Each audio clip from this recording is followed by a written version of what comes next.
विष्णु शंख बजाते हैं, विष्णु शंख बजाते हैं। शंकर डमरू बजा बजा कर माँ की महिमा गाते हैं, माँ की महिमा गाते हैं। ब्रह्मा वेद सुनाए इनको विष्णु शंख बजाते हैं, विष्णु शंख बजाते हैं। शंकर डमरू बजा बजा कर माँ की महिमा गाते हैं, माँ की महिमा गाते हैं। ओ जय माता की गूंज रही है नारद वीणा तार पर, जय माता की गूंज रही है नारद वीणा तार पर। रुकी यहाँ पर काल रात्रि चंड मुंड को मार कर, रुकी यहाँ पर काल रात्रि चंड मुंड को मार ओ कर। घनन घनन घन घंटा बाजे चामुंडा के द्वार पर, घन घन घंटा बाजे चामुंडा के द्वार पर। ओ रुकी यहाँ पर काल रात्रि चंड मुंड को मार कर, रुकी यहाँ पर काल रात्रि चंड मुंड को मार कर। घनन घनन घन घनन घनन घन घनन घनन घन घंटा बाजे।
आइए, बहुत ही सुंदर झांकी है माँ कालिका का शुक्रालु आप सभी के बीच।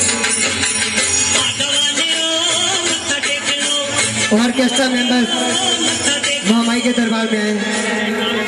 ऑर्केस्ट्रा ये झूला ताड़ी सातोरी बहिनिया। एक मेरे ये भैया व्हाइट एंड व्हाइट पहन कर बैठे दरबार में, पहले खड़े हो जाओ यहाँ पर आइए। और एक भैया आप भी आ जाना जरा, खड़े हो जाओ क्योंकि काफी देर से फरमाइश है भोजपुरी, तो नाच कर मनाओगे भाई जी।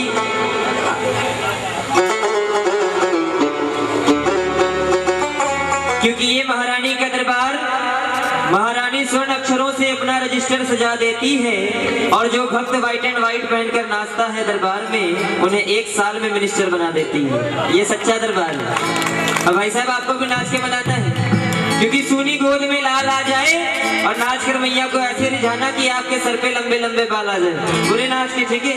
और कहना क्या कि झूला ताड़ी सातोरी बहिनिया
सच्चा है, अगर बूढ़े भी उठ के नाच दे तो उन्हें जवानी आती है।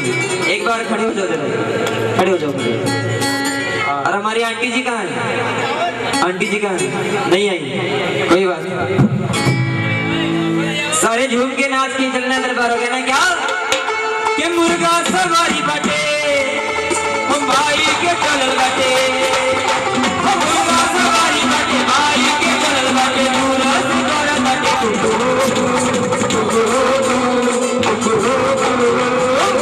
शायर भाई के सवारिया, शायर भाई के सवारिया,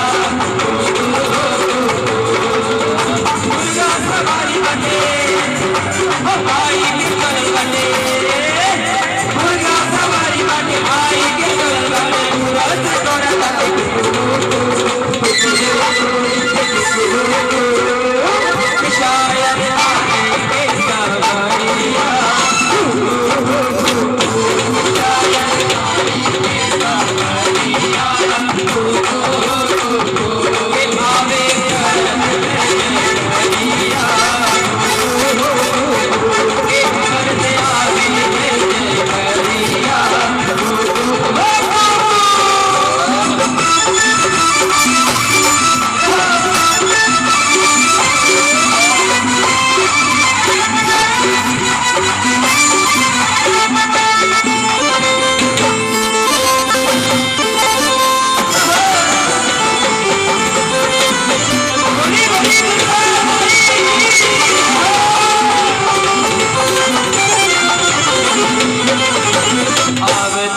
जाते हो? सभी इधर से बैठे बैठे जाते हो, खड़े होके जाते हो? खड़े हो जाओ यहाँ पर एक बार। अच्छा परमानेंट हो आप, तो परमानेंट हो तो पीछे पीछे क्यों भाग रहे हो? आगे आओ। कहना है क्या?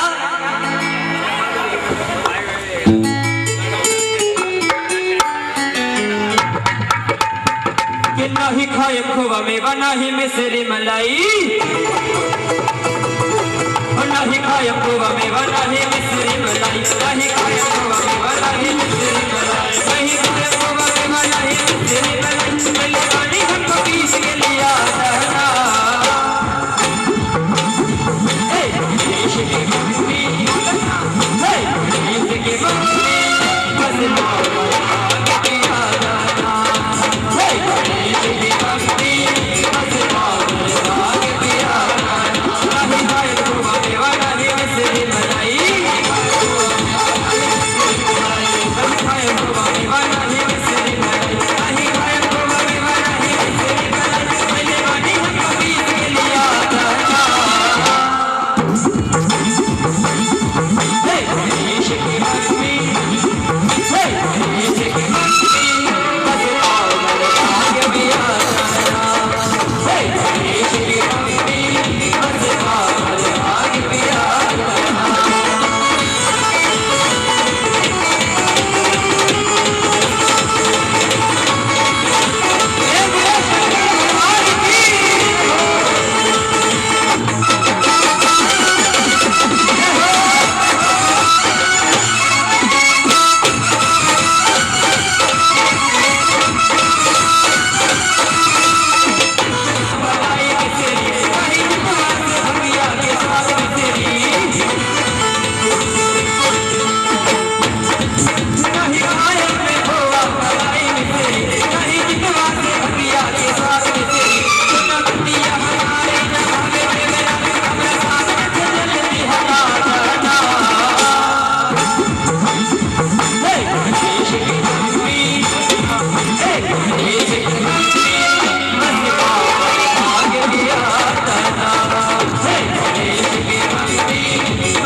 बोले शंकर भगवान हरे, धोवते धोवते तो हरि मंदिरिया, सेवा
नाचोगे तो मेरा दावा है आपके पेट का मोटापा कम हो जाएगा। एक बार संधिया के बेवा के बारी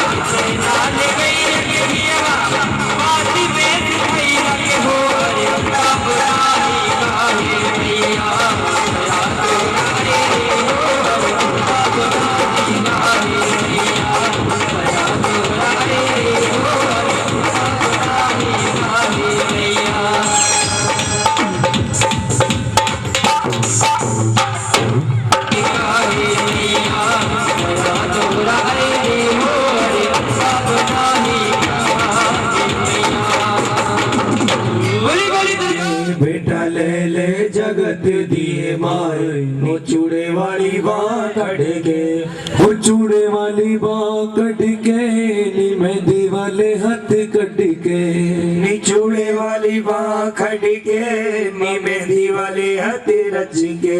बेटा ले ले जगत दिए माए चूड़े वाली बाँ कट के, बेटा ले ले जगत दिए माए नी चूड़े वाली बाँ कट के। बेटा लेके ब्रह्मा जी आए, बेटा लेके ब्रह्मा जी आए, ब्रह्मा जी आए संग सरस्वती को लाए, ब्रह्मा जी आए संग में सरस्वती को लाए। तेरे चरणों में शीश झुकाए चूड़े वाली बाँ कट के, बेटा ले ले जगत दिए माए नी चूड़े वाली बाँ कट के। बेटा लेके विष्णु जी आए, बेटा लेके विष्णु जी आए, विष्णु जी आए संग लक्ष्मी को लाए, विष्णु जी आए संग में लक्ष्मी को लाए। तेरे चरणों में शीश झुकाए चूड़े वाली बाँ कट के,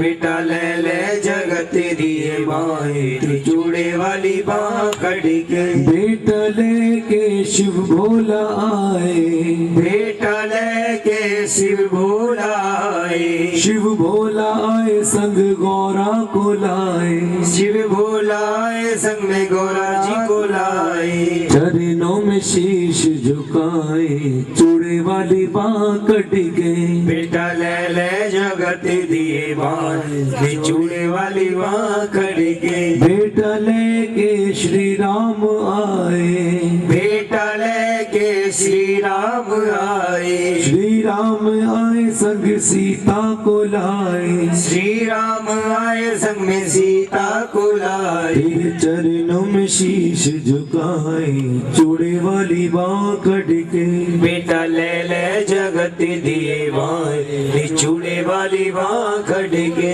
बेटा लेके भगत भी आए, बेटा लेके भगत भी आए, भगत भी आए तेरी संतनी भी आई, भगत भी आए तेरी संतनी भी आए। तेरे चरणों में शीश झुकाए चूड़े वाली बाँ कट के, बेटा ले ले जगत दिए माए चूड़े वाली बाँ कट के। सबकी भेंट कबूल म करना, सबकी भेंट कबूल म करना, सबके सर पे हाथ धरना, सबके सर पे हाथ धरना। तेरे चरणों में शीश झुकाए चूड़े वाली बाँ कट के, बेटा ले ले जगत दिए माए चूड़े वाली बाँ कट के। बोल साचे दरबार की जयकारा शिरवाली का,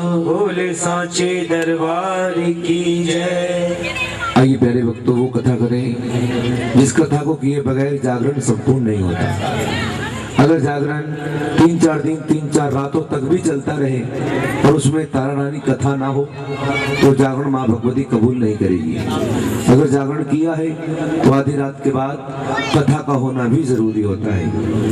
आइए, कौन थी तारा, कौन थी रुक्मण, कैसे दोनों बिछड़ी, कैसे दोनों मिली, आइए कथा अब सभी के सामने एक विस्तार के रूप में। तो सांचे दरबार की कोई सोएगा नहीं, घुटने कोई पकड़ के नहीं बैठेगा। छोड़ो बेटा घुटने, शाबाश। क्योंकि घुटने पकड़ोगे तो तुम्हारे हाथ बंध जाएंगे घुटनों के साथ। दोनों हाथ खोल करके बैठे। परंतु घर में कमी थी तो किस चीज की? उनके घर में कोई संतान नहीं थी। राजा दिन रात यही बात सोच करके आंखों से आंसू बहाया करते थे कि ऊपर वाले तूने मुझे इतना धनमाल दिया, राजपाट दिया, शान दी, शौकत दी, लेकिन मेरे मरने के बाद इसको संभालने वाला कोई नहीं दिया। मेरे मरने के बाद इस सब का क्या होगा मुझे नहीं पता। राजा के पंडितों ने कहा कि महाराजा आप एक काम कीजिए, माँ दुर्गा के नाम का एक यज्ञ कीजिए। यज्ञ के सामने जो भी बैठ करके सच्चे मन से फरियाद करते हैं उनकी फरियाद बहुत जल्दी पूरी होती है। हो सकता है आपके मन की फरियाद भी पूरी हो जाए तो कोई संतान आपके घर में जन्म ले ले, उस माँ की कृपा से, उस माँ की दया से। राजा ने अपनी नेक कमाई से माँ के नाम का यज्ञ किया। यज्ञ माँ भगवती ने कबूल किया। अगली रात राजा को रात को सपने में माँ ने दर्शन दिए और कहा कि राजा मैं तेरी भक्ति से खुश हुई और मैं तुझे ये वरदान देती हूँ, तेरे घर में एक नहीं तेरे घर में 2-2 संतानें होंगी। समय बीतता गया प्यारे भक्तों। 1 साल के बाद माँ के दिए वरदान के अनुसार राजा के घर में एक सुंदर सी कन्या ने जन्म लिया। कन्या के जन्म लेते ही राजा बड़े खुश हुए। उन्होंने अपने पंडितों को, पुरोहितों को बुलाया कि हमारे घर में हमारी बेटी आई है कन्या के रूप में, लक्ष्मी के रूप में। आप एक काम कीजिए, इस बेटी के नक्षत्र देख करके इसकी जन्म कुंडली बनाइए ताकि हम इसका नाम रख सकें, इसका नामकरण कर सकें। पंडितों ने जन्म कुंडली बनाई। कहने लगे महाराज आपकी बेटी बड़े ही शुभ नक्षत्रों में पैदा हुई है, इसके चेहरे पर देखिए कैसा तारों जैसा तेज है, आप इसका नाम तारा रखो। इसके मस्तक की रेखाएं बता रही हैं कि आने वाले समय में माँ भगवती के नाम के साथ साथ दुनिया इसके नाम की भी पूजा करेगी। बोलो सांचे दरबार की। प्यारे भक्तजनों, यहाँ तारा का जन्म होता है। इसके भी नक्षत्र देख करके इसकी जन्म कुंडली बनाइए ताकि हम इसका भी नामकरण कर सकें। पंडितों ने जन्म कुंडली बनाई। लगे महाराज आपकी बेटी के नक्षत्र शुभ नहीं है, इसे पिछले जन्म का कोई श्राप लगा हुआ है। उसी श्राप के कारण इसने आपके राजघराने में जन्म तो ले लिया लेकिन इसका लालन पोषण छोटी जात के अंदर होगा। राजा ने कहा इन दोनों बहनों ने एक ही वरदान से एक ही घर में एक ही कोख से जन्म लिया, फिर इन दोनों की जन्म कुंडलियां इतनी अलग अलग क्यों है? कि महाराज हम अपनी भक्ति से देख करके सब कुछ पहले से ही जान चुके हैं। ये दोनों बहनें पिछले से पिछले जन्म में इंद्र के दरबार में अप्सराएं थी, नाच किया करती थी। इनके मन में आया कि क्यों ना चलो पृथ्वी पर जाता है। तरह तरह के लोग पकवान बनाते हैं, तरह तरह के लोग त्योहार मनाते हैं, तरह तरह की भाषाएं बोलते हैं, तरह तरह की वेशभूषाएं पहनते हैं। सोचा क्यों ना हम बाकी बचा हुआ जीवन यहीं पे रह करके पूरा करें। तो बहनों ने बड़े प्यार से एकादशी का व्रत रखा। भूल से छोटी बहन से चावलों का भक्षण हो गया। जब बड़ी बहन को पता चला तो कहा कि नीच पापिन तुझे मालूम होना चाहिए था कि एकादशी में क्या नहीं खाते। अगला जन्म तुझे ऐसा मिलेगा, उस जन्म में कीड़े मकोड़े खाने के सिवाय तुझे और कुछ नहीं मिलेगा। बोलो साचे प्यारे बड़े कष्ट मुझे कर्म करना तभी तुझे उस जन्म से मुक्ति मिलेगी। श्राप के कारण छोटी बहन को अगला जन्म किस चीज का मिला? छिपकली का मिला। छिपकली की योनि में आकर के अपने पापों का प्रायश्चित करने का उपाय ढूंढने लगी। द्वापर में पांडवों ने अश्वमेध यज्ञ रचाया। यज्ञ के अंदर सारे देवी और देवताओं को बुलाया। न जाने कैसा अनर्थ हो जाएगा, क्यों ना हम उनको बुलाए नहीं। बाकी तो सारे देवी देवता हमारे यज्ञ में शामिल हो ही रहे हैं। सारे देवी देवता यज्ञ में शामिल हुए। जब दुर्वासा ऋषि को पता चला कि पांडवों ने यज्ञ कराया, यज्ञ में सभी देवी देवता उपस्थित लेकिन मुझे क्यों नहीं बुलाया, ये बात सोच करके बड़ा क्रोध आया। अपना रूप बदला, एक पक्षी का रूप बनाया, अपने चोंच डाल दिया। सोचा कि मुझे आज किसी ने नहीं देखा, अब जो भी इस खीर को खाएगा वो मर जाएगा, ये यज्ञ पूरा नहीं होने दूंगा। बोलो साचे दरबार की जय, दरबार की जय। दुर्वासा ऋषि को ऐसा काम करते हुए मत खाना, ये खीर जहरीली है, और जो भी इस खीर को खाएगा वो मर जाएगा। आज न जाने कितने देवी देवताओं को अपनी जान से हाथ धोना पड़ेगा। करूँ तो करूं क्या, इनकी जान बचाने का कोई। सोच लिया मन ही मन, एक विश्वास पैदा कर लिया, दृढ़ विश्वास हो गया कि अब इन देवी देवताओं की जान बचाने का एक ही उपाय है। वो क्या है? जैसे ये देवी देवता इस खीर के पास आएंगे कि चिपकली तेरा जरा सा पेट है, जरा सी तेरी जुबान है, तेरा जरा सा पेट है, जरा सी तेरी जुबान, अगर थोड़ी देर और सब्र कर लेती तो तुझे अपने पेट भरने लग, तो कहीं से पत्तल में पड़ा हुआ भोजन मिल सकता था तो अपना पेट भर लेती, नहीं तुझसे सब्र नहीं हुआ, तूने सारी सारी खीर को ही जहरीला कर दिया, तूने ये अच्छा काम नहीं किया, तूने बड़ा ही छोटा काम किया है। जब हम तुझे श्राप देते हैं अगला जन्म तुझे छोटे कुल के अंदर मिलेगा, छोटी जात के अंदर मिलेगा। बोलो सांचे दरबार की। तो प्यारे भक्तजनों, कथा वही आ जाती है कि महाराज ये जो दूसरी कन्या ने आपके घर के अंदर जन्म लिया है, ये पिछले जन्म की छिपकली है। श्राप के कारण इसको आपके राजघराने में जन्म तो मिल गया, लेकिन इसका लालन पोषण